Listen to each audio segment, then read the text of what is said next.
চারটে। আচ্ছা, চারটে ফরজ মানে কি? এক নম্বর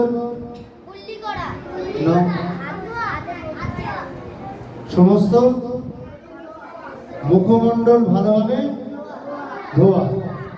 দু নম্বর হাতের কোন সহ পর্যন্ত ধোয়া। তিন নম্বর মাথার 4 ভাগের 1 ভাগ মাসহ করা।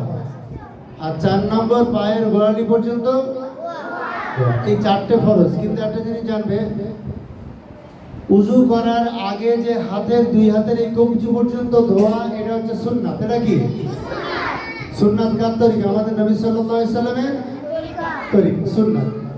2 নম্বর আমরা কুলি করি, কি করি? 3 বার কুলি করি, এটাও সুন্নাত। 3 বার কুলি করা কি সুন্নাত? এটা কি সুন্নাত।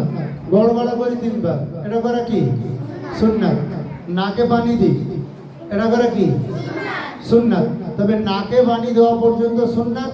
নাকে পানি দেওয়ার পরে আমরা মুখ ধুই, চুলের গোড়া থেকে নিয়ে চিবুকের তলদেশ আর কানের এই ছোট্ট লতি থেকে এই লতি পর্যন্ত সুন্দর করে মুখ ধোয়া ফরজ। সুন্দর করে মুখ ধোয়া কি ফরজ। 1 নম্বর ফরজ শুরু হচ্ছে কোথা থেকে? আমরা বলেছি ফরজ শুরু হচ্ছে কোথা থেকে? মুখমণ্ডল ধোয়া থেকে। কোথা থেকে? হ্যাঁ, মুখ ধোয়া থেকে ফরজ শুরু হচ্ছে। আর এর পরে যে চারটেই ফরজ। তবে 1 নম্বর 2 নম্বর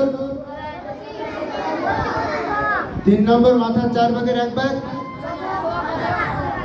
4 নম্বর পায়ের গোড়ালি পর্যন্ত। তবে উযুর ফরজ কয়টা? মনে থাকবে ইনশাআল্লাহ।